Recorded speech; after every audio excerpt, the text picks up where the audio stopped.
Παναγιώτη, δεν κατάλαβα. Αυτό που είπες είναι να δημοσιευτούν στα πρακτικά ποια του συνεδρίου. Του συνεδρίου. Εγώ είχα μια απορία. Αυτό είναι τόσο σημαντικό για μας η διατριβή σου γιατί δεν πιστεύω. Έχετε όρεξη να να διορθώσετε τα ορθογραφικά, τα δικά μου τα λάθη σε ένα κείμενο 100.000 λέξεων. Θα τα μοιράσουμε τόσο εκπαιδευτική. Πρώτο είναι να βρω το χρόνο. Είναι σημαντικό πάντως αυτό. Πρώτο είναι το χρόνο δικό μου να το μεταφράσω. Είναι και μετάφραση. Στα αγγλικά γίνεται μέσα σε ένα εξάμηνο δημοσιεύεται, δεν είναι εύκολο. Η δικιά μου σκέψη, συγγνώμη που διέκοψα κιόλας, αλλά θεωρώ σημαντικό είναι κάντο και εμείς θα συμβάλλουμε από την πλευρά μας εδώ να το προσθέσουμε. Τέτοια συζητάμε. Πάνω στο κείμενο που έστειλα το έχει εύκολα και ελπίζουμε να δει και διαδικτυακά όταν μάθω από Αθήνα από το Πανεπιστήμιο όταν τελειώσουν τις απεργίες τους. Αν τελειώσουν τις απεργίες τους. Αν τελικά δημοσιεύτηκε κιόλας, γιατί νομίζω ο καθηγητής που είναι υπεύθυνος έχει ήδη φύγει για ίδια. Καλοκαίρι πήγε, τα κάνει να τρώει στα ραντάρια. Λοιπόν, πάλι πρέπει να ξεκινάμε από τον γνωρισμό. Και πώς, γιατί από την παιδεία έβγαλε ο Λέμκιν τον όρο γεροκονία, έτσι. Μια ανακάλυψη. Μια ανασκόπηση. Για να μην γελάτε από τα ελληνικά μου, μιλάω μετά, αλλά το γραπτό έχει κάτι μαργαριτάρια ορθογραφικά, και το στα αγγλικά. Από την παιδεία ξεκίνησε ο Λέμκιν να μελετάει τι θα πήγαινε όταν είναι. Δηλαδή, ήταν φοιτητής. Την ιστορία την ξέρετε ή να την περάσω ή την έχετε ακούσει. Κάποιοι την ξέρετε, δεν ξέρετε. Ήταν φοιτητής στη Λειψία, στην Ανατολική Γερμανία. Με μικρό άλφα τώρα, έτσι. Και παρακολούθησε την δίκη του Τεχλεριάν. Αυτός που σκότωσε τον Ταλάτα, που τον εκτέλεσε. Ξέρετε πώς έγινε η εκτέλεση του, έτσι. Ο Ταλάτα ήταν ο υπουργός εσωτερικού της αυτοκρατορίας. Ήταν ο Άιχμαν των Ποντίων και των υπολείπων. Τον βρήκε ο Τεχλεριάν, ο μόνος που επέζησε από την οικογένειά του, αδέρφια, γονείς, γιες, ποιους χάθηκαν όλοι. Τον βρήκε στο Βερολίνο, περπατούσε με τη γυναίκα του Ταλάτ και με μια παρέα του στο Βερολίνο σε έναν δρόμο. Του λέει ο Ταλάτ, το λέει ο Τεχλεριάν, Ταλάτ εφένει, γυρίζει 2 σφαίρες στα μούτρα. Επίτηδες στα μούτρα για να μην έχει αρρεχτό θέραπο. Και το είπε ο ίδιος ο Τεχλεριάν, του έριξε τις σφαίρες κατά μούτρα για να μην έχει αρρεχτό θέραπο. Μόνο αυτό ανοιχτό θέραπο. Γιατί η δική μου δεν είναι καθόλου θέραπο. Και αυτά τα ξέρουμε ότι τα έρωψε η χείρα του Ταλάτ. Που ήταν εκεί. Γίνεται η δίκη. Φυσικά, όπως ξέρετε, αθώθηκε ο Τεχλεριάν. Μεταξύ των μαρτύρων ήταν και ο Φον Σάντερς, ο Γερμανός στρατηγός της αυτοκρατορίας. Όλα αυτά είναι ιστορικά. Από εκεί όμως κάτι πείραξε τον Λέμκιν. Πώς. Πώς γίνεται ότι αυτός ο Τεχλεριάν που σκότωσε έναν άνθρωπο ή βρίσκεται σε δίκη και ο Ταλάτ που σκότωσε εκατομμύρια δεν πήγε σε δίκη. Πώς γίνεται αυτό. Και το κουβέντισε με τον καθηγητή του, της νομικής. Και αυτό λέει, δεν μπορώ να το συμμετάσχω. Και αυτά λόγια του Λέμκιν που είπε, που μας πηγαίνουν φυσικά στα λόγια του Βολτέρ, σκοτώνεις έναν άνθρωπο στο Παρίσι, είναι έγκλημα, σκοτώνεις 1 εκατομμύριο στην Ανατολή, Ζαβάν Φου. Και ο Βολτέρ το είπε πριν από 3 αιώνες αυτό.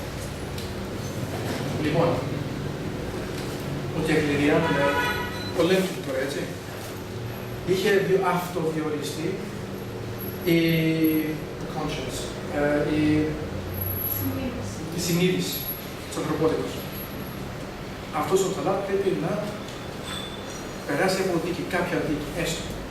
Και έτσι η δίκη του Τεκληριάν για τον φόνο του Ταλάτ έγινε κατά κάποιον τρόπο δίκη για την γενοκτονία του ίδιου. Γι' αυτό θεώθηκε. Δεν υπήρξε η λέξη γενοκτονία ακόμα, αλλά γι' αυτό θεώθηκε. Το ότι ήταν έγκλημα, αυτό που έφανε η δική του και επομένως, αυτός δεν ήταν ένοχος εγκλήματος. Αλλά ήταν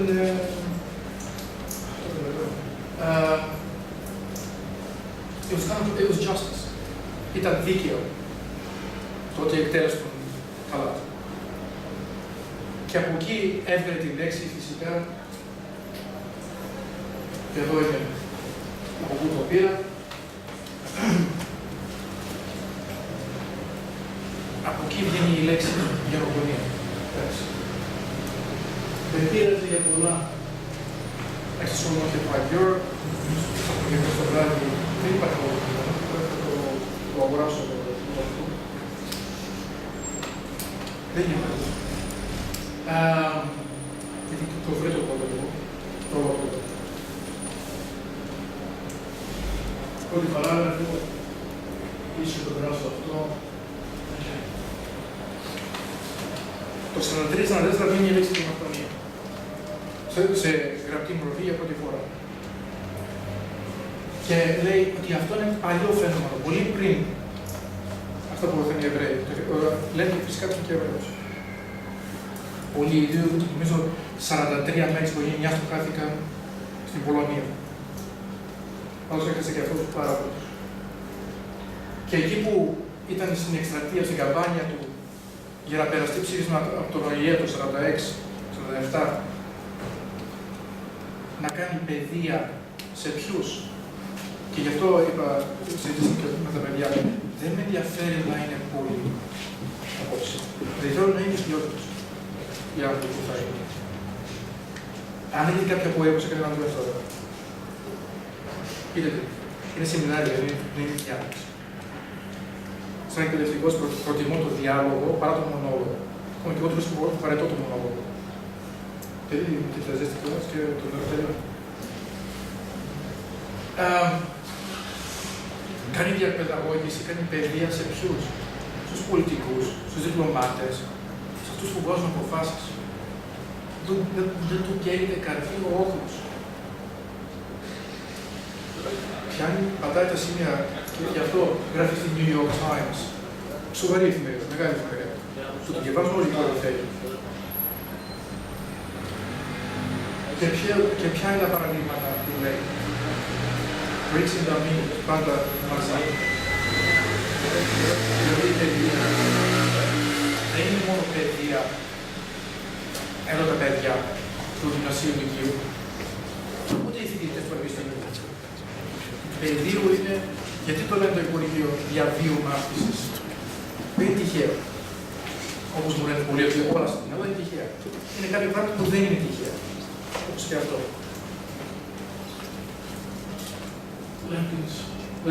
Λένε τη διάρετσα. Δεν ξέρω πώς τη διαβάζετε εφημερίδες σήμερα. Έστω και διαδικτυακά ή στο χαρτί. Αλλά όπως έλεγα στο Γιάννη τώρα στον δρόμο μου, είδα μια πάρα πολύ πρωτότυπη διαφήμιση σήμερα για τουρισμό στο Κουρδιστάν. Καθώς δεν υπάρχει Κουρδιστάν. Κι όμως, πού είναι αυτή η διαφήμιση? New York Times. Και μάλιστα ανήχομαι.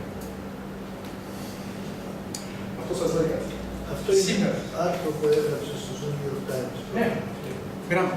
Επιστολή στον συντάκτη.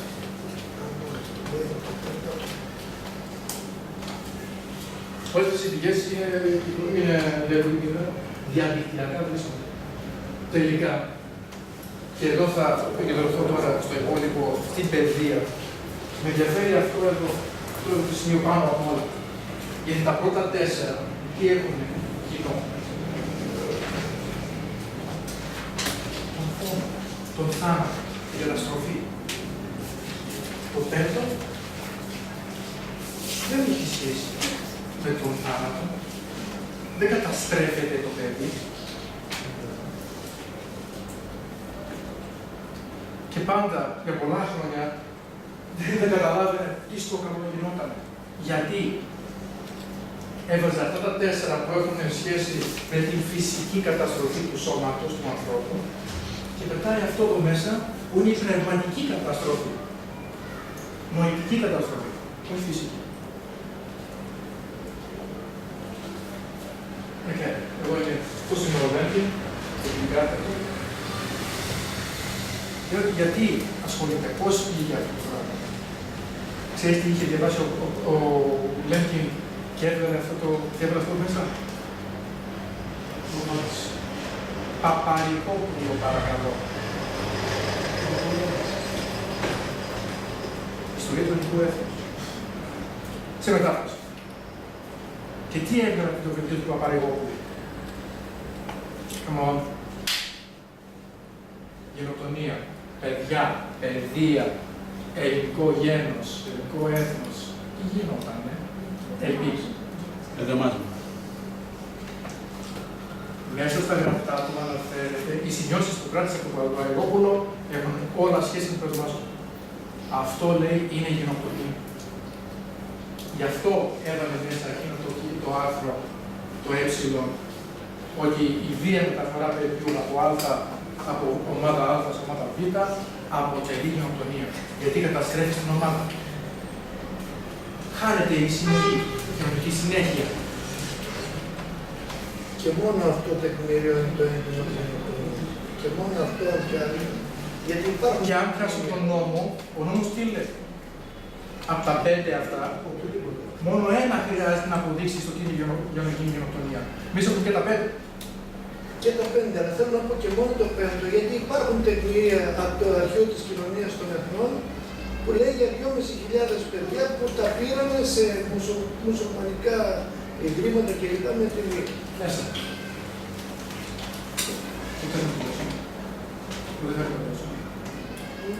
Είναι 9 τώρα. Εντάξει. Κατέθεσε τίποτα. Το παιδομάζουμε, εντάξει, το γνωστό.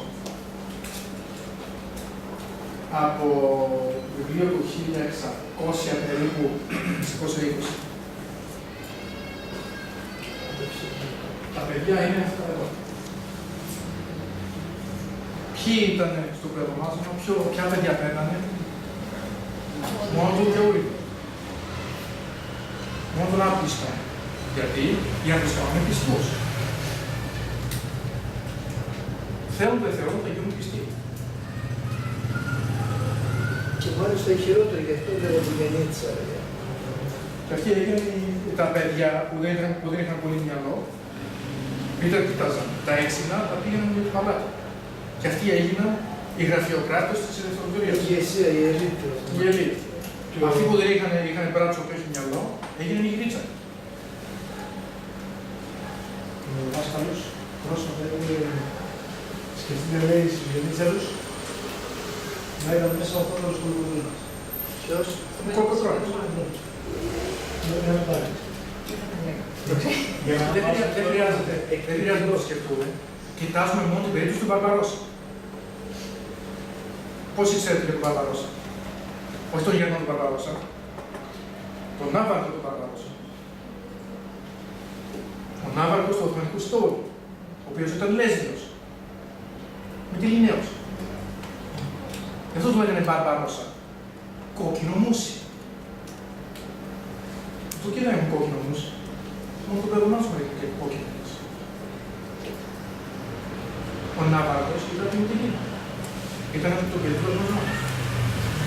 Ο πιο περίφημος αρχιτέκτονας της αυτοκρατορίας τους ποιος ήταν? Έφτιαξε τον Μπεντζαμίν. Ο Μημάς είναι. Το γνώσουμε. Καπαδόκας. Ήταν το χωριά της Θεσσαλίας. Γι' αυτό τον διεκδικούν και οι Αρμένοι. Και εμείς τους λέμε εντάξει. Παραλέγω το τι είναι. Εντάξει. Κάπου εκεί κοντά. Τη σημασία της παιδείας την τονίζει ο Ζία και κάπου. Ναι.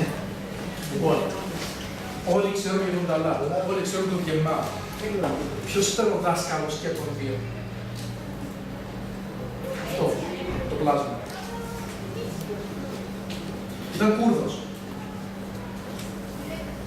Αυτός εδώ ήταν το άτομο που δημιούργησε τον νεοτουρκισμό. Δηλαδή την ιδεολογία, το τι είναι ο Τούρκος. Και ήταν Κούρδος, έτσι. Γεννήτσα. Γεννήτσα ως τον Κούρδο.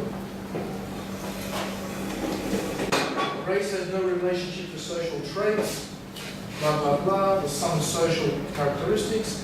Επομένως, τι είναι η ράτσα, τι είναι η φύλη, το γένος. Η παιδεία. Εμείς, οι εκπαιδευτικοί λέει, εμείς που μορφώνουμε, εμείς δημιουργούμε την έννοια του έθνους. Και αυτός τι λέει, ποιος είναι ο Τούρκος. Αυτός που μιλάει τουρκικά. Επομένως, αν δεν μιλάς τουρκικά, δεν είσαι Τούρκος. Δεύτερο. Και πολύ δεύτερο, έτσι. Οι μουσουλμάνοι. Πρέπει να είσαι μουσουλμάνος να είσαι Τούρκος. Αλλά επειδή είναι πιο seculars, τα περιστατικά δεν ξέρω πώς είναι στα ελληνικά η λέξη, δεν είναι πολύ θρήσκειος, είναι το αντίθετο. Εντάξει, το βάζω σε δεύτερη και τρίτη μοίρα του κόσμου, αλλά είναι η τάση. Δεν έχει καμία σχέση. Δεν πιστεύω να ξέρει κανένας την λέξη. Στην ουσία αυτή η λέξη δεν έχει καμία σχέση με ένα. Το σάνγκουα.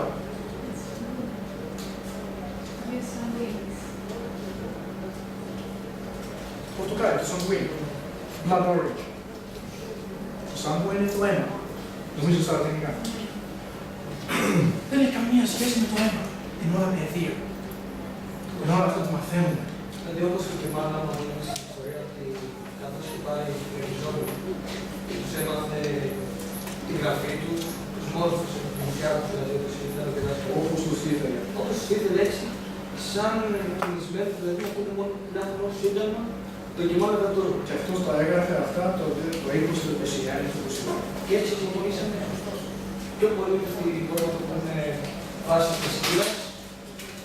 Μουσταφά και Μουσταφά και μάλλον. Δεν έχω άλλο κείμενο, δεν έχω ποτέ το άλλο. Τον τίτλο που του δώσανε, είναι τίτλος. Δεν είναι όνομα, μόνο ρώτησε Μουσταφά. Και αυτή την ιδέα, το Τούρκος είναι αυτός που έχει την ίδια παιδεία, από πού την βρήκε. Είναι πολύ περίφημος, η κόρη μου έχει μάθει την πρώτη της αρχαία ελληνική φράση. Είναι 8 χρονών. Πας μη Έλλην βάρβαρος. Τι σημαίνει. Όταν την αρχαία έλεγαν πας μη Έλλην βάρβαρος, τι εννοούσαν. Ποιος δεν έχει ελληνική παιδεία. Απλώς την πήρε ο Γκέρχαλ και λέει όποιος δεν έχει τουρκική παιδεία δεν είναι Τούρκος. Δεν έχει τίποτα άλλο κοινό. Από όλο αυτό το μείγμα, εμείς οι Κούρδοι, λέει ο Γκέρχαλ, ο Κεμάλ που ήταν μισός Έλληνας, μισός Αλβανός, ο Τσαλάκ που ήταν Τσιγκάνος, ο Τσεμάλ, ναι, ήταν και αυτός.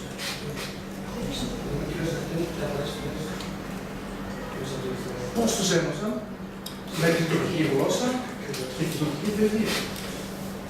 Έτσι δημιουργήσαν το τουρκικό έθνο. Λοιπόν, αυτός το πήρε όμως, πήρε την αρχαία αυτή η ελληνική φράση, ελληνική παιδεία ίσον Έλλην, Τούρκος, τουρκική παιδεία σημαίνει Τούρκος, και το πήγε ένα βήμα παραπέρα, γιατί επηρεάστηκε από τους Γερμανούς. Πιστεύω ότι να καταλαβαίνετε τις φράσεις Übermensch και Untermensch. Είναι αυτό. Uber και Unter. Υπερ και κάτω. Το 1911, προσέξτε, το 1911, οι νεοτουρκοί δεν υπήρχαν ακόμα στην εξουσία, υπήρχαν σαν κόμμα. Δεν ήταν παρεξουσία ακόμα. Οι Τούρκοι είναι οι υπεράνθρωποι που φανταζόταν ο Νίτσε. Το γράφει εδώ το 11. Ο Κεμάλ το 11 πού ήταν. Στη Θεσσαλονίκη. Πού ήταν. Ήταν στην Θεσσαλονίκη. Ήταν κάποιος εκεί χαμηλός, σε χαμηλό επίπεδο στρατιωτικός. μόλις είχε αποφοιτήσει. Δεν είχε τσακωθεί ακόμα με τον Ενδέρ και δεν τον είχε στείλει εξορία στην Συρία. Και μετά τον πήγε στην Καλύπολη, όταν πριν γίνει η απόβαση των συμμάχων στην Καλύπολη. Άμστραδο, νέος Γουαμπή, μαζί με, είχαμε Ινδούς από Σενεγάλη, Αλγερινοί, Γάλλοι, Άγγλοι, μόνο οι Πορτογάλοι είπανε. Αυτοί είναι ουδέτεροι. Και ο Ενδέρ στον Κεμάλ και πέραγε σαν εξορία. Ποιος θα κάνει πίθη εκεί πέρα τώρα, μια κουτσοχώρα θα είναι, εντάξει. Και τον έκανε 2 ώρα να μιλήσει. Αυτό είναι άποψη του Τζοκάτ, έτσι. Γραπτό απόσπασμα του Γκέκα. Του Γκέκα. Τζοκάτ. Ζήλια Γκέκα. Έχει διαβάσει Νίτσε. Το Νίτσε φυσικά μιλάει για υπεράνθρωπους και υποανθρώπους. Καλά, ο Νίτσε εννοούσε αυτούς που είχαν κάποια παιδεία, κάποια υψηλή υπόσταση και οι υπόλοιποι όχλους. Δεν εννοούσε ούτε αίματα, ούτε φυλές, καταγωγές. Αυτά τα πιάσουν οι Ναζί και τα διαλύσαν όλα. Αλλά αυτός λέει, ο Νίτσε εννοούσε τον Τούρκο. Πήγαμε λίγο, πάμε τη δεκαετία του 30. Τι έκανε ο Κεμάλ τη δεκαετία του 30, μια σειρά από συνέδρια, επιστημονικά συνέδρια, να αποδείξει τι, ότι ο Τούρκος ήταν ο πρώτος άνθρωπος. No joking. Δεν λέω αστεία καθόλου, ψάχτε τα. Ότι όλες οι γλώσσες κατάγονται την τουρκική. Αυτό είναι μια ιδέα μεγάλη. The Sun Language Theory. Ναι. Μιλάμε έξω, η θεωρία της μητέρας γλώσσας. Το περίφημο βιβλίο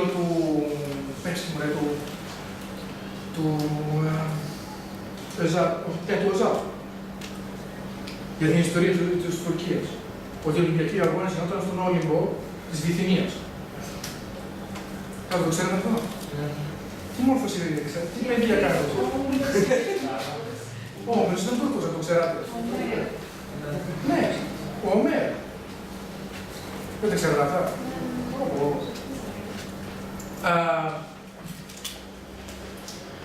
Αυτά κάνανε επιστημονικά, μιλάμε σοβαρά συνέδρια με σοβαρούς, με εκδόσεις, και αυτά συνεχίζονται και σήμερα. Δηλαδή στους φακέλους που στέλνει μέσα, στους φακέλους που βάζει μέσα 20 πόροι κάθε χρόνο, κάθε τετραετία, για να αναλάβει ολυμπικούς αγώνες, πάντα γράφει μέσα οι Ολυμπιακοί αγώνες ξεκίνησαν από το βουνό, τον όρο Όλυμπο της Βυθινίας. Όντως υπάρχει αυτό το βουνό. Είναι ο Όλυμπος της Βυθινίας. Και το ανοίγουν οι κάτω κάτι της Ελληνικής Επιτροπής, τα διαβάζουν και λένε παιδιά, θα σοβαρευτεί καμιά χώρα.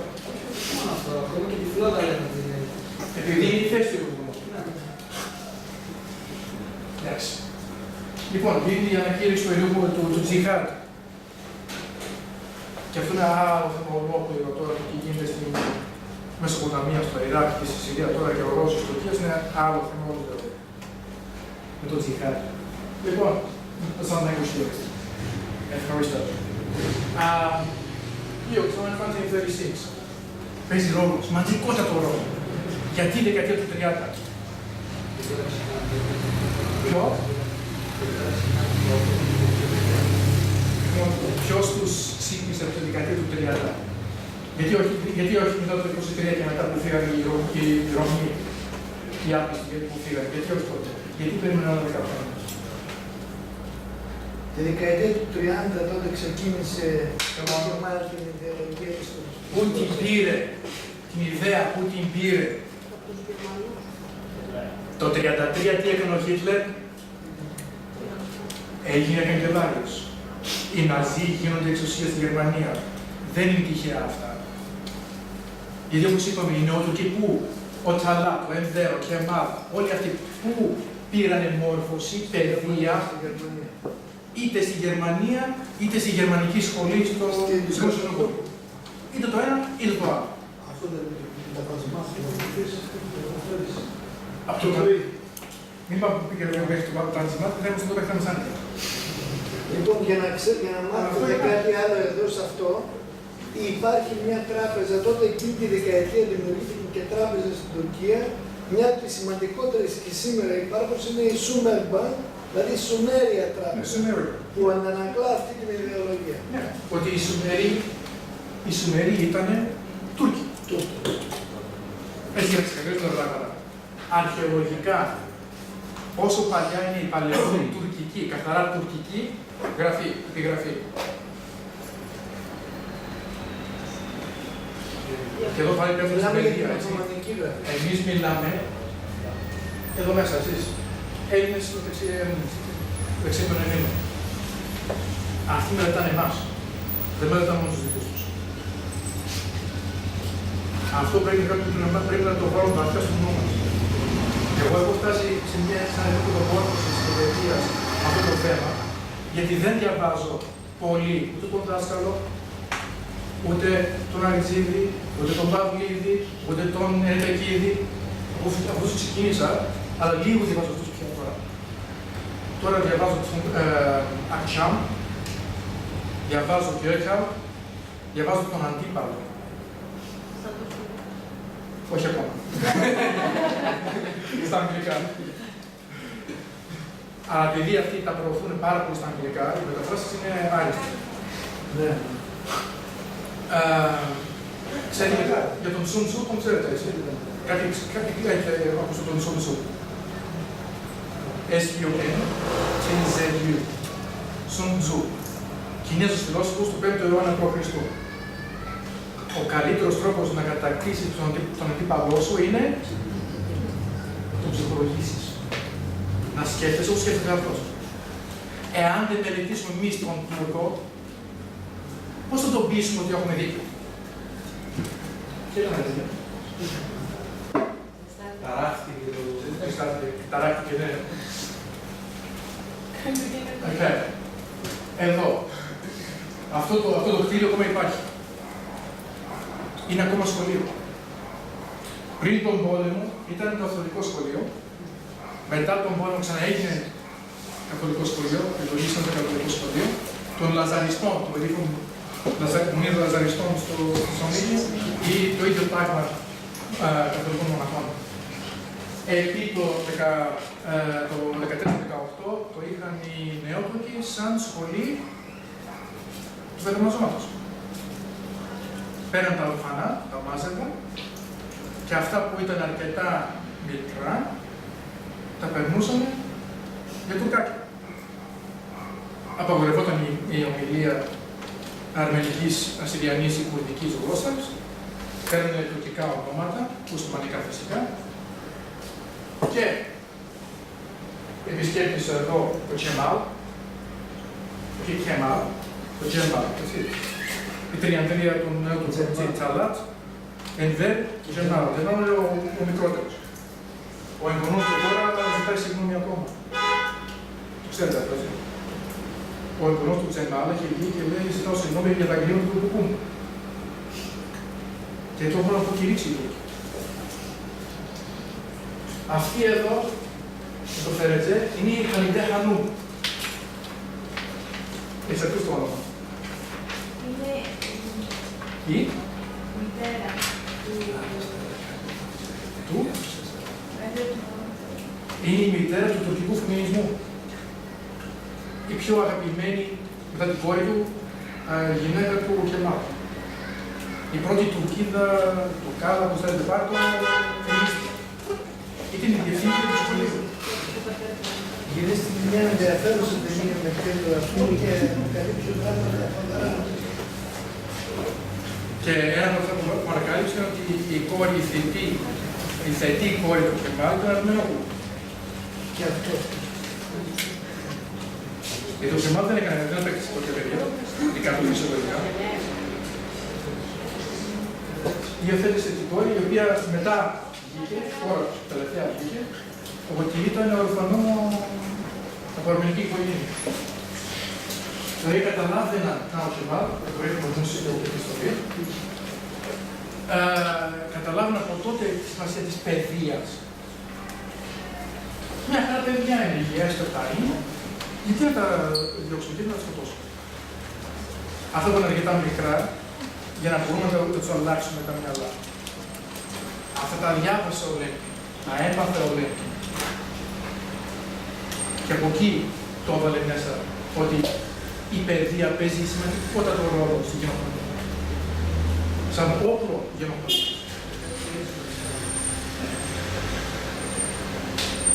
Λοιπόν, Ρίθμος Αδόλφος. Μ' αρέσει πάρα πολύ γιατί με την τρίτη ηλικία στο Σίδνεϊ κάνουμε μάθημα ένα τρίμηνο ολόκληρο για τους Ναζί. Και τους αρέσει πάρα πολύ στα παιδιά, γιατί είναι μόνο αγόρια στην τάξη, να μιλάμε για τα διάφορα παράξενα του Χίτλερ, αλλά αυτό είναι άλλο. Για άλλη περίπτωση, για άλλη κουβέντα. Okay. Όταν ο Κεμάλ έκανε την επανάστασή του, όταν ο Μουσολίνι έκανε την επανάστασή του, Χίτλερ τι έκανε? Ένας αδέσποτος. Τι ήταν? Ρουφιάνος ήταν.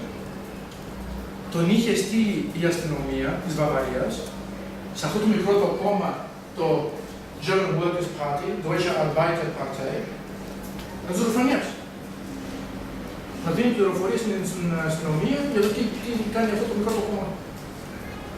Αλλά του άρεσε τόσο πολύ αυτό που άκουσε, έγινε ο αρχηγός του κόμματος μέσα σε ένα χρόνο. Και λέει,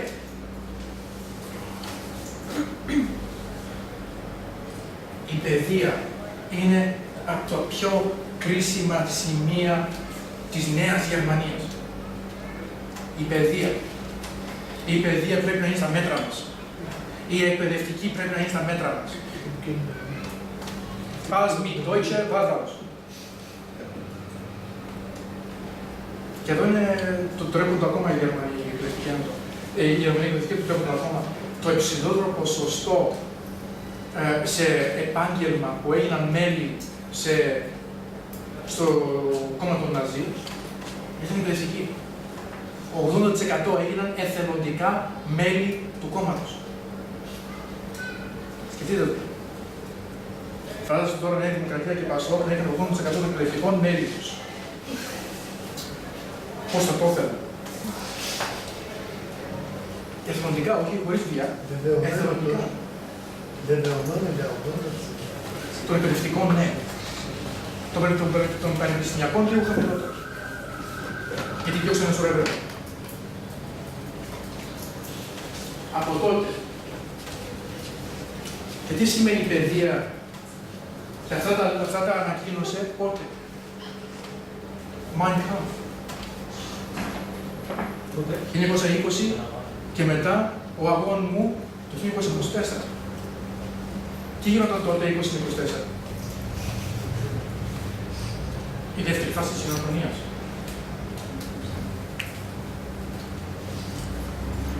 Αυτό που πρέπει εσείς οι επόμενοι πίσω από μένα. Εδώ πλέον έχω περάσει τα 40.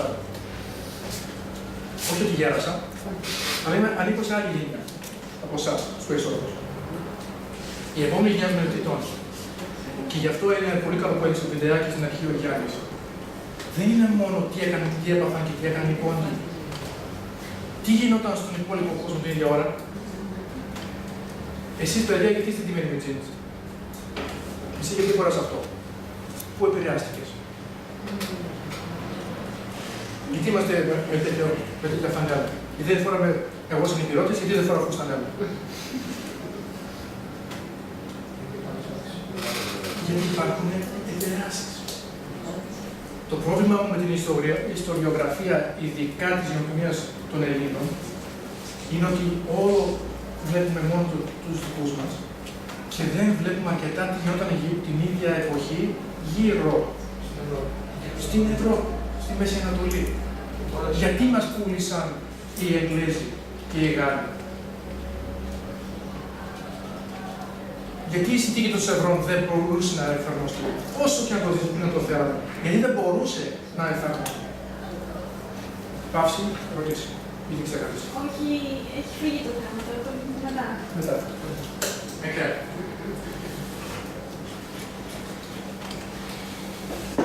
Η πολιτεία. αυστηρός έλεγχος της παιδείας από την πολιτεία.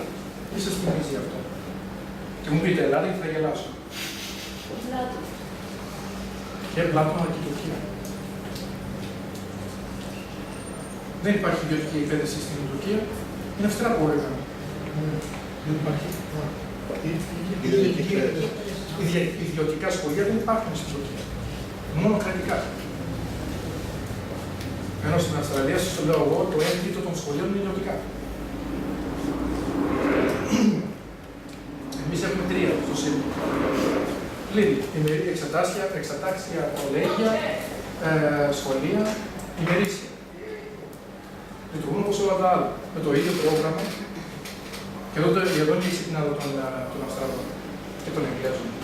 Σε αφήνουν να νομίζεις ότι έχεις αυτονομία, ενώ στην ουσία δεν είναι.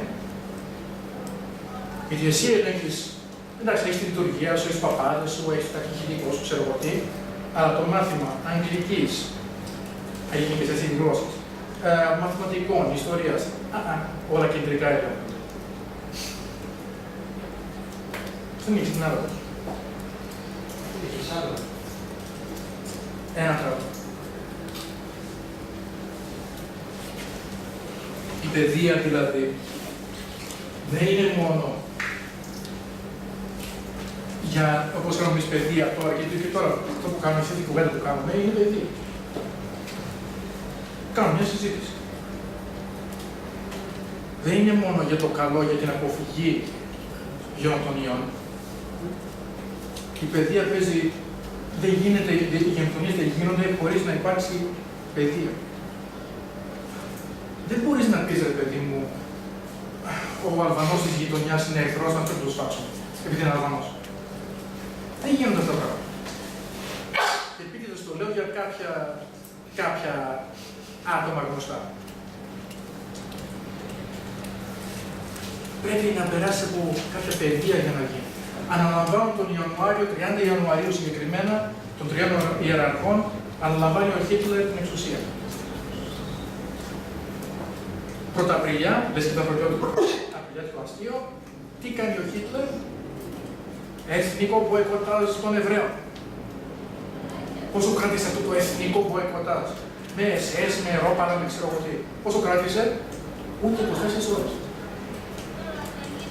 Γιατί? Πρέπει παραδείγματος που δεν θα πάω όπως τον Μωυσή δίπλα στο μπακάρι της γειτονιάς γιατί είναι Εβραίος. Δεν έχει παράδειγμα αυτό. Αυτός που έλεγε το Άι Παράπαινος, μέσα σε 10 χρόνια έσφαγε Εβραίους κατά χιλιάδες. Ακόμα και ο γιος ένας οικογένειας. Γιατί πέρασε την κατάλληλη παιδεία. Και έχει προδώσει ακόμη τους γνωρίζει. Okay. Ποια παιδεία? Όπου ήθελε. Αυτό το τι είναι? Αυτό υπάρχει ολόκληρο στο διαδίκτυο.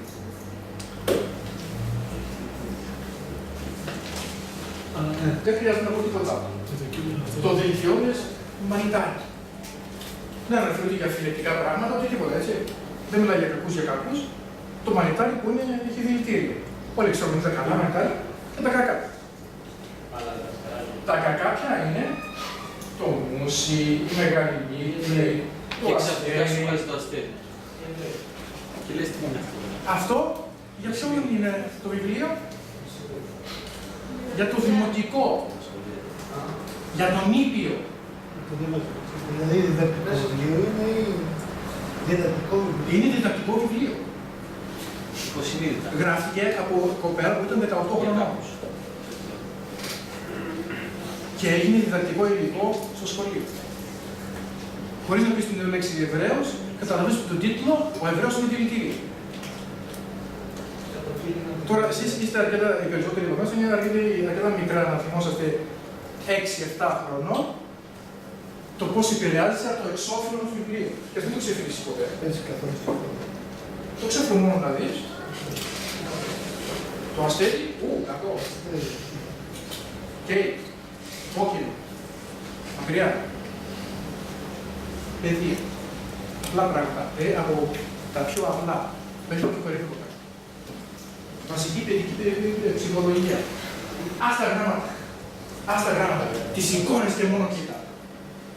Δεν ξέρω πώς διαβάζετε γερμανικά. Ξεχάστε το. Ποιος είναι ο καλός? Ο εργατικός, ο ψηλός, ο μεγαλός, όχι με αυτός, ο ξανθός, αυτός που έχει ανοιχτό πρόσωπο, επιδελβίδα καλή. Ποιος είναι ο κακός? Ο χοντρούλης, ο χοντστάκι, το μπούρο, καπνός από το κόφτο, που βρωμάει από τσιγαρίλα, μεγάλη μύτη. Λέει τίποτα για Εβραίο. Και όμως καταλαβαίνεις κατευθείαν ότι μιλάει για Εβραίους.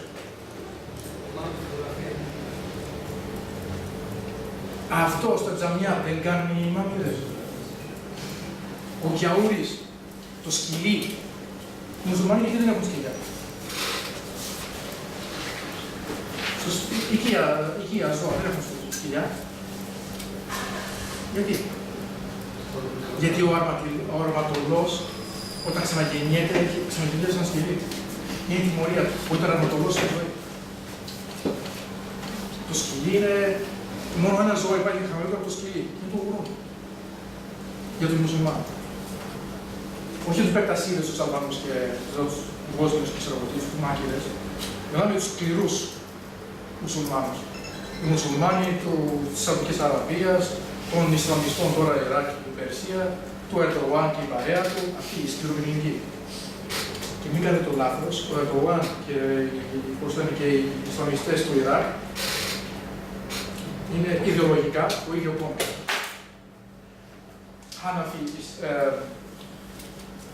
Χάναφι Σούνικ Ισλάμ. Okay. Από το κακό, περάσουμε στο καλό. Ποιο καλό? Καλό με την κοινωνία. Του έλεγα τώρα τον πρόεδρο ότι οι Ασσύριοι θέλουν να κάνουν μια πολύ μεγάλη τιμή στο ΣΥΡΙΖΑ. Για την ημέρα μνήμη του στον Αύγουστο έχουν διαλέξει έναν μαθητή μου, για να είναι ο κύριος μιλητής.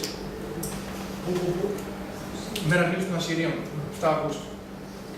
17 χρονών, βέβαια του κύριου Λόγου. Γιατί? Γιατί το Αυστραλόπουλο, μιλάμε Αυστραλόπουλο, έτσι, κόκκινα μαλλιά, τα πάντα. Με αμερικανική προφορά όμως, γιατί μεγάλος Αμερική. Διάλεξε να κάνει εργασία για τους Ασσύριους. Δεν έχει καμία ιδέα τι θα πει Ασσύριος. Εγώ φταίω γι' αυτό, εντάξει.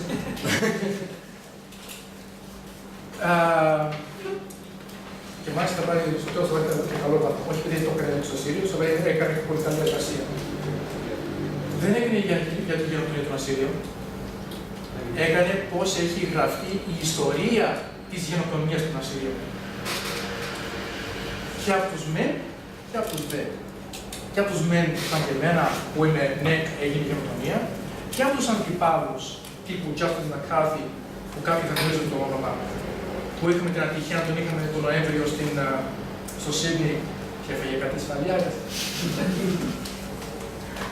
Τι σφαλιάρες? Το τουρκικό προξενείο, παρέθεση έτσι, το τουρκικό προξενείο του έκλεισε την Εθνική Πινακοθήκη για να κάνουν ομιλία. Με κάτι γνωριμίες, ακυρώνεται η αίθουσα. Συγγνώμη, δεν είστε κατάλληλος για μας. Πήγαν παραπέρα. Κλείσανε στη Μελβούρνη, στο Πανεπιστήμιο της Μελβούρνης, το ίδιο πράγμα. Κλείσανε, έδωσαν μέσα στη Βουλή, στην Ομοσπονδιακή Βουλή, να κάνει ομιλία. Δεν το καταφέραμε να το ακυρώσουμε εκεί, αλλά τελικά πήγανε 3 βουλευτές από 180. Οι 3 που είχαν με πολλούς Τούρκους στην έδρα τους, έτσι, μην λέμε τίποτα. Και ο άλλος είναι Τούρκος, αλλά ευτυχώς τώρα στις 1η του Ιούλη τελειώνει η θητεία του και παίρνει χρόνο. Πώς μπορούμε εδώ στην Ελλάδα, εμείς στην Αυστραλία έχουμε την προγραμμά μας και στο πρόγραμμα να περνάμε τα μαθήματα της γενοκτονίας στα σχολεία μέσα. Εδώ είναι το κόλπο τώρα. Και μου πείτε ότι δεν είναι στο σχολικό εγχειρίδιο και έτσι δεν γίνεται, γιατί αυτά είναι χαμαλίκια.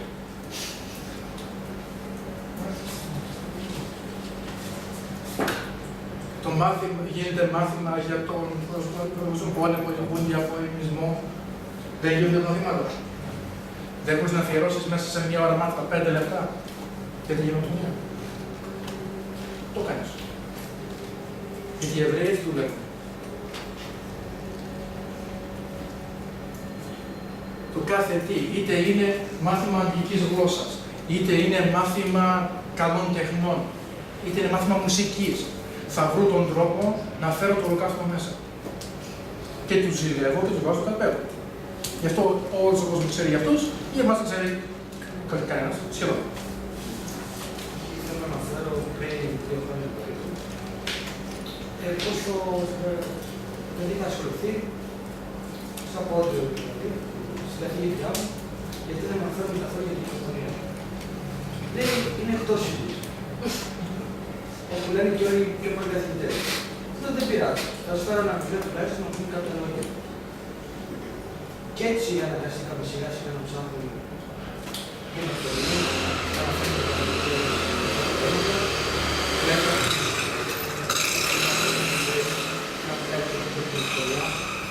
όπως είχε ένα τραγούδι το Τσάβαση, τα έλεγε το Τσάβαση, και έτσι κάπως μαθαίνουμε και μαθητές συντάξεις που αυτό το πράγμα.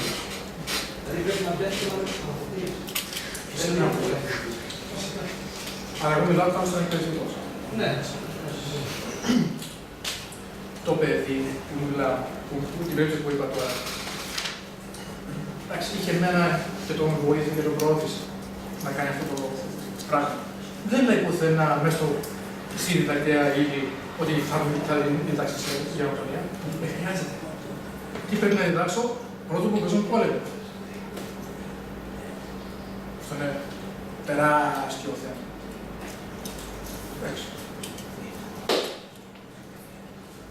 Η γενοκτονία των Ελλήνων, των Ισραηλιτών, ξέρω εγώ τι.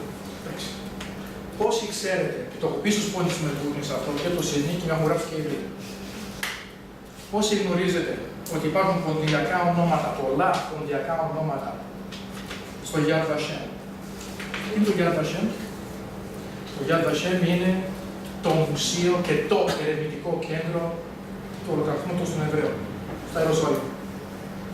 Υπάρχει ένα δάσος εκεί πέρα, και που ήταν έρημος, αυτοί χτίσανε βγάλανε δάσος, και το κάθε δέντρο είναι για έναν άνθρωπο που έσωσε Εβραίο από τους Ναζί. Είναι αναγνωρισμένοι 312 Έλληνες. Το 1/3 είναι ποντιακά ονόματα. Αυτό λέω εγώ. Στο μουσείο που πήγαμε Παναγιώτη πέρσι, εμείς εδώ, βλέπουμε τα ελληνικά ονόματα, τα περισσότερα ήταν πόντια. Ναι. Γιατί μάλλον προφανώς επειδή είχαν ζήσει την γενοκτονία, μάλλον είχαν επιβιώσει τη γενοκτονία, βοηθάγανε, βλέπανε ότι αυτό το πράγμα γίνεται και είχαν πολύ έντονο το ανθρωπιστικό στοιχείο και βοηθάγανε πολύ τους Εβραίους. Να ψάξετε να δείτε. Στο μουσείο παιδί σου ήθελε Τσέρνη, είπες, έτσι. Ήταν. Και εδώ. Αν δεν είναι τώρα. Η σύνταξη. Για το Hashem. Γιατί αυτή είναι τόσο συστηματική, πως τι έκαναν. Δεν μόνο κατέγραψαν τα ονόματα, βρήκανε τους ανθρώπους ή τα παιδιά τους και κατέγραψαν την ιστορία τους. Και ο Βεζιρίδης, ένας γιατρός στη Βέρεια, τον ρώτησαν τον ίδιο, βρήκαν το δεκαετία του 60, γιατί το έκανε, γιατί έσωσε 2 εβραϊκές οικογένειες, δηλαδή 7 άτομα. Όταν πιάνουν οι Γερμανοί, κατευθείαν, έτσι. Γιατί πέρασε από γενοκτονία και δεν πρέπει να περάσει άλλος άνθρωπος. Και αυτό το γράφει μέσα. Δεν είμαστε αναγκασμένοι να μιλάμε για τη γενοκτονία των Ισραηλιτών, των Εβραίων. Να πώς μπορούμε να περνάμε και σε ένα μάθημα 2 ιστορίες. Δεν είναι δύσκολο, δεν είναι να υπάρχει. Εμένα οι Τούρκοι στην Αυστραλία, όπως το ξύνει τουλάχιστον, δεν έχω κόκκινο πανί.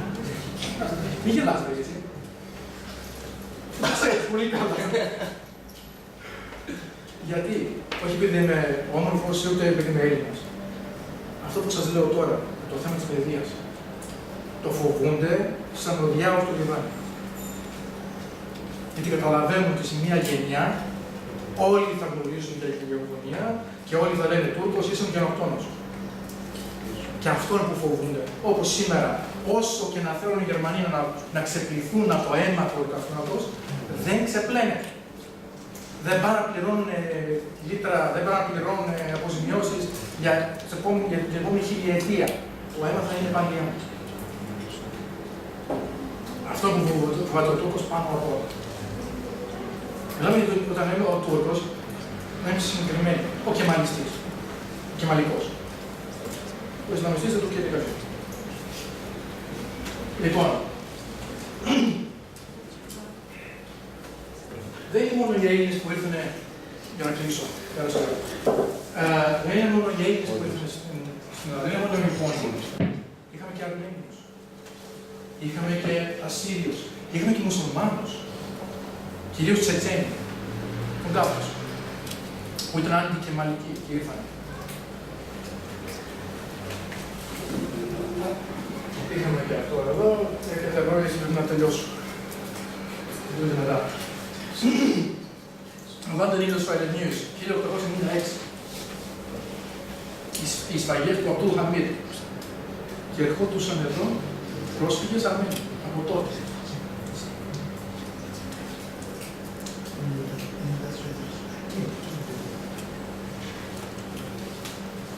Πόσους είχε σφαγιάσει ο Τούρκος?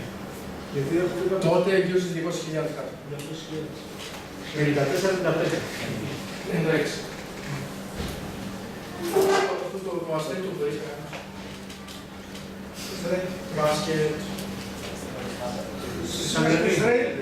Κάπου εδώ κοντά, Κεσαριανή. Η Νιαρής. Γιατί λέγεται η ομάδα Νιαρής? Near East Relief. Γι' αυτό λέγεται Near East η ομάδα. Ήταν η οργάνωση που υπάρχει ακόμα και τα αρχεία της υπάρχουν ακόμα. Την έχουν τα έχει αγοράσει τα δικαιώματα ο ίδρυμα Ρόμπερτ αλλά και σιγά σιγά αρχίζουν δικαιώματα ψηφιακά. Ήταν η οργάνωση που έμαθετε βοήθεια από Αυστραλία, από Αμερική κυρίως και τάστην εδώ. Σιτάρι, κουβέρτες, ρουχισμούς, χρήματα. Γι' αυτό η ομάδα ονομάζεται Νιαρής και έχει ακόμα το αστέρι, το ίδιο αστέρι, το ίδιο σχήμα, το έμεινο της ομάδας. Αυτοί το ξεκίνησαν. Αυτοί φέραν στο μουσείο του μπάσκετ στην Ελλάδα.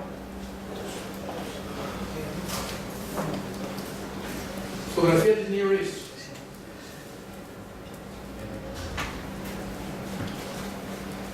Η έξοδος από την Τουρκία. Εδώ πίσω στο Μαραθώνα, την Ανατολική Αφρική.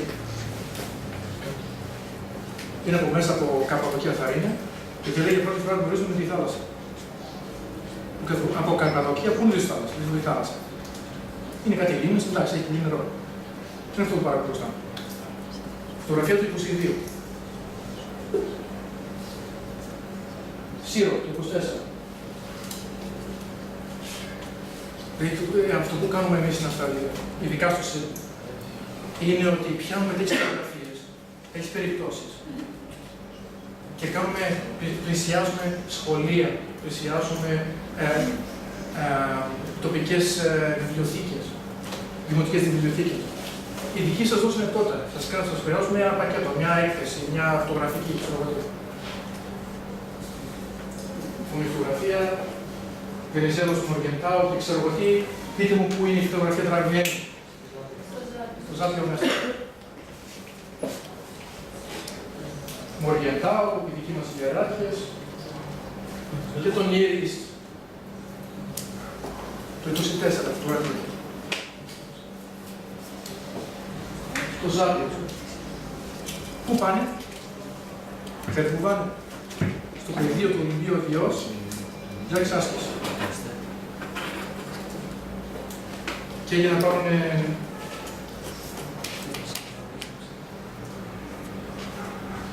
αυτά δεν είναι η ελληνική ιστορία. Να δείτε τι ιστορία που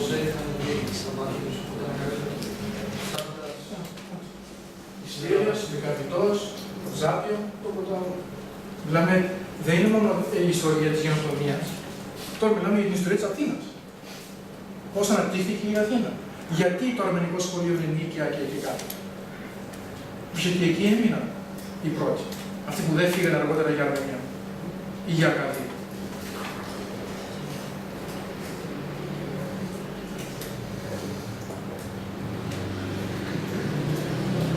Τότε κάπως τους έλυσαν, ότι εδώ είναι η ιστορική αυτή παράδοση, πρέπει να φτάσουν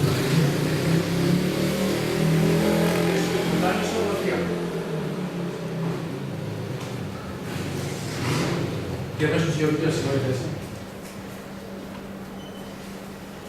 Αμερικανική σημαία.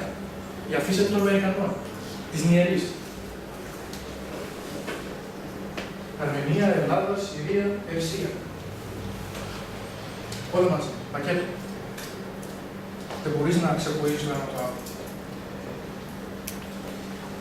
Αυτό που πιάνουν κάτι τέτοια τώρα οι Αρμένοι στην Αμερική και βρίσκουν πόρτες οι Αζέροι, ειδικά και οι Τούρκοι, παντού που πάνε στην Αμερική. Που πάνε να περάσουν ψηφίσματα για το Αρτσάχ ή για την γενοκτονία εναντίον των Αζέρων σε κάτι άλλο που προσπαθούν να το οθήσουν σε σαν τύπηρο. Παρουσιάζουν οι Αρμένοι τέτοια. Και λένε οι Αμερικανοί αυτά είναι δικά μας. Επομένως, αφού οι δικοί μας τότε, ο Cleveland Dodge, πατήστε Cleveland Dodge στο Google να δείτε τι ήταν, ποιος ήταν. Μιλάμε δυσχαρμονιούχους. Μέρες συνέβη, ποιος έχει πάει Νέα Υόρκη. Μέρες συνέβη, ξέρετε. Μιλάμε για κεντρική, σοβαρή διεύθυνση. Δεν μιλάμε κάποιο έτσι. Κάποιο στενάκι κάπου. Λεωφόρο, ναι. Ο άνθρωπος δηλαδή ήταν σοβαρός. Άρα έτσι. Μπορώ να λέω τέτοια πολλά. Μάθημα φυσικών καλών τεχνών. Ζωγραφική. Τι βλέπουμε εδώ. Γιατί έχει εδώ σκιά από πίσω και το πρόσωπο φωτισμένο. Γιατί τα χέρια είναι φωτισμένα και είναι συσκέπτονται και το πρόσωπο και τα υπόλοιπα είναι σε το κάτω. Μπορείς να κάνεις ολόκληρο μάθημα ζωγραφικής μέσα από μια φύση. Δεν είναι μες στον ήλιο και τους διδάσκουμε. Εμείς, σαν εκπαιδευτικοί, λίγοι καταλαβαίνουμε τη δύναμη που έπαιρνε στα χέρια μας. Να κάνουμε τη διδακτέα ειρήνη και θέλουμε εμείς. Να κάνω μια ερώτηση. Λέτε. Δεν είναι αρκετά μεγάλο το ποσό που ήταν και την καμπάνια. Δεν ήταν και πριν, είναι 30 εκατομμύρια, σωστά. Ποια καμπάνια. Έτσι δεν είναι κάτω. Τότε. Αυτή είναι αφήση του 22-23. Τα οποία τα ζητούσαν για να έρθουν εδώ. Για όλα. Εγώ σας λέω ότι το 22 η Αυστραλία μόνη της έστειλε $100,000. Η Αυστραλία τότε ήταν όσο όλη η Αθήνα σήμερα. Ήταν 5 εκατομμύρια κόσμος. Όλη η Αυστραλία. Και έστειλε $100,000. Δεν μου ήταν πολύ Έλληνες τότε. Ήταν ούτε 10.000 Έλληνες τότε, σε όλη την Αυστραλία. Γιατί τα στέλνανε. Θρησκεία. Είναι η δική μας. Είμαστε πίσω στις χριστιανοί, αυτοί είναι χριστιανοί, χρειάζονται τη βοήθειά μας. Και εδώ θα θυμίσω. Παίρνουμε αυτό εδώ πέρα, αυτή η φωτογραφία είναι Θεσσαλονίκη, το 23. Ένας καταβλισμός και τα πάνω στα, πώς είναι, στην άλλη πόλη, το φτεριά πόλη, κοντά στα τείχη. Είναι η εφημερίδα της Μελβούρνης. Την παρουσιάζουμε στα παιδιά στη Μελβούρνη, στα σχολεία. Σας λέμε τι βλέπετε. Τι βλέπετε, ποια είναι η σχέση με την Αυστραλία. Γιατί έμπαινε αυτή η διαφήμιση. Και η εφημερίδα τότε αυτή είναι ίση με τη σημερινή καθημερινή, στο τέτοιο μέλη που το ζήτημα. Και αυτή είναι μόνο το επάνω στις διαφημίσεις. Εκεί κάτω. Και πήγαινε ολόκληρη στήλη. Αυτό το κάτω μέρος, βελγική στέγη τότε, παλιά αργότερα έγινε, που είναι, νομίζω αυτή είναι στο Κοκκινιά. Αν θυμάμαι καλά. Στην Κοκκινιά. Πριν Κοκκινιά σήμερα, νέος κόσμος είναι το Νίκαια. Ναι. Christian Takers, το site του Children Fund ακόμα υπάρχει. Ακόμα λειτουργεί. Ο ίδιος ο οργανισμός. Τα αρχεία τους. Εδώ είναι που μπορεί κάποιος να ψάξει. Ωραία τα διπλωματικά αρχεία. Εντάξει, το έχουμε κάνει. να βγάζουμε φωτοτυπίες και δεν θέλω να κατηγορήσω κανέναν ιδιαίτερα, αλλά η εποχή του η απόδειξη είναι βγάζω φωτοτυπίες διπλωματικών αρχείων, τα δέρουμε και τα μοιράζουμε παντού, έχει περάσει. Θέλει εξεργασία. Γιατί έβγαιναν αυτά τα κείμενα, τι μας λένε, τι γράφουν οι άλλοι την ίδια εποχή, τι έγραφαν οι εφημερίδες. Οι φωτογραφίες. Σαν ειδησιογραφών το πως είπα. Η Διεθνής Ένωση Βοήθειας των Εθνών, Κοινωνίας των Εθνών. Remember the Greek and Armenian refugee children in your Christmas gifts. Αδελαΐδα, 1924. Αδελαΐδα. Ακόμα και σήμερα η Αδελαΐδα είναι ένα κουτσοβόλι. Αν δείτε Αυστραλία και πατήσετε Μελβούρνη ή Σίδνεϊ και τους πείτε πάμε Αδελαΐδα, θα σας πούνε κάτω. Να κάνουμε τι. Είναι σαν να λέμε πάμε Αλεξανδρούπολη για εκδρομή. Κάπου εκεί πέρα, ή στα άκρα. Συγγνώμη, αλλά είναι από εκεί. Το βλέπω Αλεξανδρούπολη γιατί έχω μείνει 2 μήνες στο Αλεξανδρούπολη. Συγκεκριμένα στην Αίγυπτο. Συγκεκριμένα στην Νέα Χιλή. Ναι. Αλλά θέλω να το απομακρυσμένο δηλαδή. Αλεξανδρούπολη δεν λέει τίποτα, αλλά ο Έφος, γενικά η περιοχή έχει πολλά. Αλλά η ίδια η πόλη είναι ίση να πετάξεις μέσα για να πας για τα κρασιά. Γιατί εκεί κοντά είναι η καλύτερη περιοχή παραγωγής κρασιού της Αυστραλίας, όσο δηλαδή. Και αυτό το μέσα, το εσωτερικό του Φιλαδελφίου. Όλα αυτά είναι ιστορία. Εμείς τώρα όμως, σαν εκπαιδευτικοί, παίρνουμε την ιστορία και την κάνουμε παιδεία, την κάνουμε μόρφωση. Όχι μόνο ιστορία, αλλά και κοινωνική μόρφωση. Δηλαδή, τώρα, εντάξει, όμορφα και αυτοί κατάλαβαν, αυτοί σώθηκαν. Και τι μέλη γένεστε. Δηλαδή, το μάθημα είναι πώς μπορούμε να αποφύγουμε να ξαναγίνονται.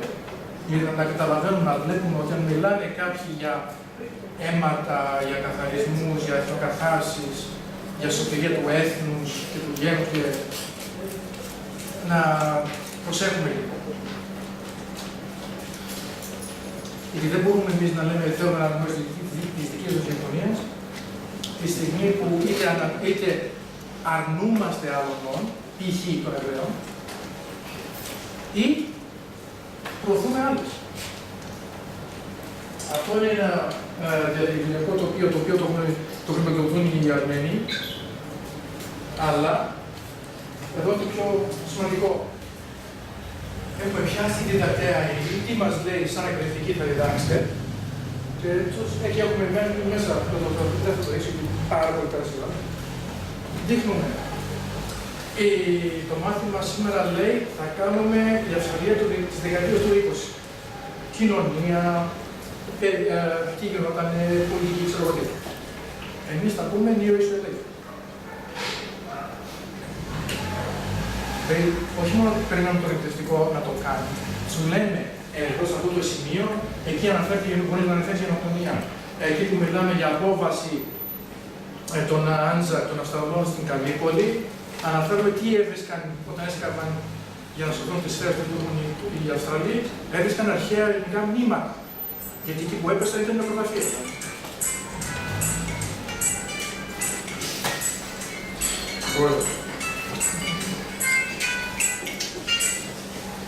Τις πισίλωτες. Και μετά τι πιάνουμε ασκήσεις. Εδώ τι λένε οι Αυστραλοί. Αυτός ήταν στο Αφιόν Καράχισσα 3 χρόνια. Εχμάλωτος. Στη φυλακή του ήταν η Αρμενική Εκκλησία. Αυστραλός. Αυστραλός. Σημαντικό. Η γυναίκα του ήταν η κόρη του πρώτου υπουργού. Αυτός έγινε αργότερα υπουργός. Ο εγγονός του είναι ακόμα πολύ κορυφαίο πολιτικός στο αντίστοιχο της Νέας Δημοκρατίας στην Αυστραλία. Εδώ είναι ένα ορφανοτροφείο έφτιαξε θηρητό στον προφήτη Ηλία, παλιά, Αντίλιας, που λένε στη θηρητό. Πρωτοβουλούνταν για μια δεκαετία τους Αυστραλούς. Εξού και η Αυστραλινή Σιλιά. denial, η άρνηση και η αναγνώριση. Απλά. Αλλά οι ασκήσεις είναι τις ανοίγεις, τις τυπώσεις, τις δίνεις στο παιδί κατευθείαν. Δεν χρειάζεται ο εκπαιδευτικός να τον δουλέψει καθόλου.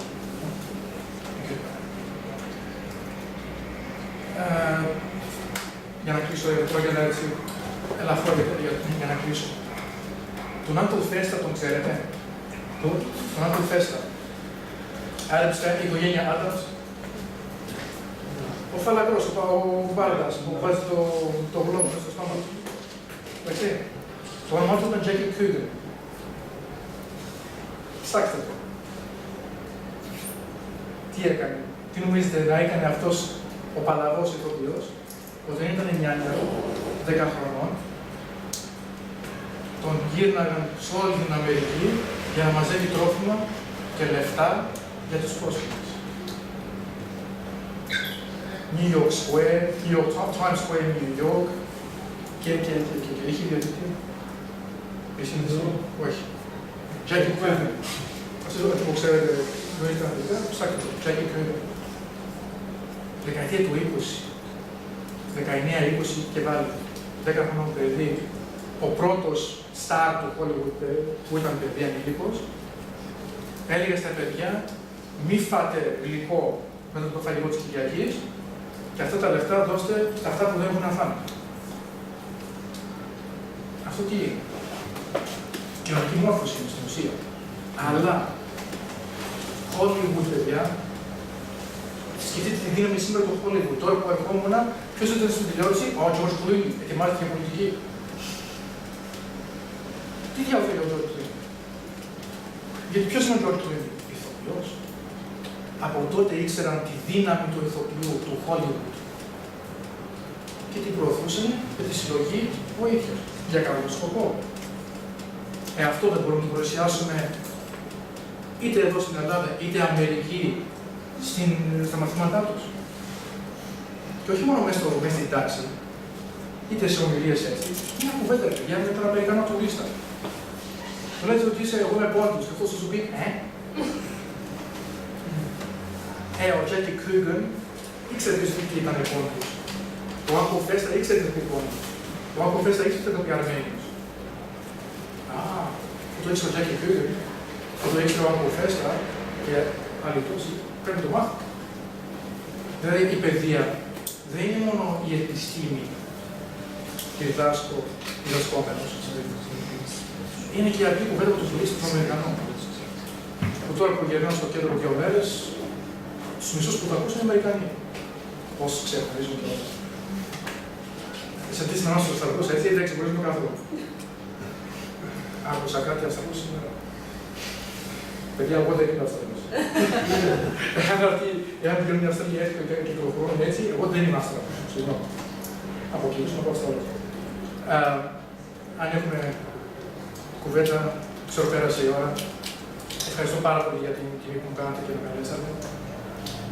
Ευχαριστώ πάρα πολύ για την παρουσία σας, ειδικά με τις σημερινές συνθήκες και το κατέστη.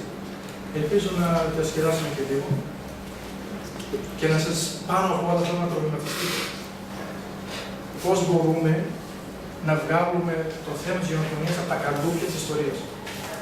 Είναι ιστορικό, αλλά δεν είναι μόνο ιστορικό. Γιατί και πάλι θέλω στην περίπτωση των Ισραηλιτών. Μας το έχουν κάνει. Παρουσιάζουν. Δηλαδή δεν υπάρχει περίπτωση κάπου είτε στο Hollywood είτε στην εφημερίδα κάπου θα δεις κάποια αναφορά. Το έχουν παγκοσμιοποιήσει. Αυτό τώρα είναι το δικό μας, η πρόκληση η δική μας. Να το παγκοσμιοποιήσουμε. Και έχουν κάνει το βήμα. Υποστηρίζουν τους Ασσυρίους, συνεργάζονται με τους Αρμενίους. Και τα πρώτα αποτελέσματα φαίνονται. Σουηδία, Νότια Αυστραλία, Νέα Νότια Ουαλία, οι αυτοπολιτείες στην Αμερική. Και τα πρώτα αποτελέσματα βγαίνουν. Σκεφτείτε όμως άλλα 10 χρόνια τέτοια συνεργασία, πού θα είμαστε.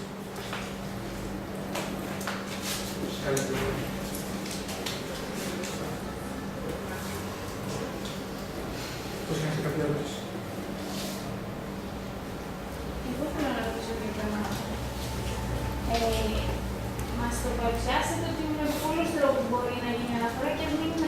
ιστορικό το μάθημα. Αυτό όμως ουσιαστικά είναι το βάρος στον κάθε καθηγητή, επαφίεται με αισθησία του κάθε καθηγητή. Εμείς πώς θα το κάνουμε αυτό να γίνει μαζικά, γιατί υπάρχουν καθηγητές που είτε δεν συμφωνούν, είτε δεν τους νοιάζει, είτε. Σίγουρα. Πρώτον είναι αυτό εδώ. Τέτοιο διαδικτυακό τοπίο. Εντάξει. Πιάνουμε τη διδακτέα ύλη, αυτό που μας λέει το Υπουργείο θα κάνετε και λέμε σε μια στήλη παραδίπλα, αν δεν έχει το δικό μου θα σας το δείχνα, δεν έχω το κατάλληλο εξάρτημα, γιατί έχω το δω με Mac, δυστυχώς, όχι με HP. Πώς μπορεί να ταιριάξει. Δηλαδή, την πολλή δουλειά την κάνουμε εμείς. Εμείς που ενδιαφερόμαστε. Το Μοντιακό Σύλλογο εδώ στην Αφρική πάρα. Δεύτερο, έτοιμες ασκήσεις. Έτοιμες ασκήσεις που μπορεί είτε με τον υπολογιστή, είτε κατευθείαν μια αυτοτυπία ο εκπαιδευτικός να το δώσει στη διδάξη. Δηλαδή, στην ουσία γλιτώνουμε το χρόνο του εκπαιδευτικού. Πιο μακροπρόθεσμα. Είναι το πρόγραμμα που κάνει το Yad Vashem. Δεν αρκεί. Και εδώ χρειάζεται αυτό γιατί σχετικά με πολύ χαμηλό κόστος.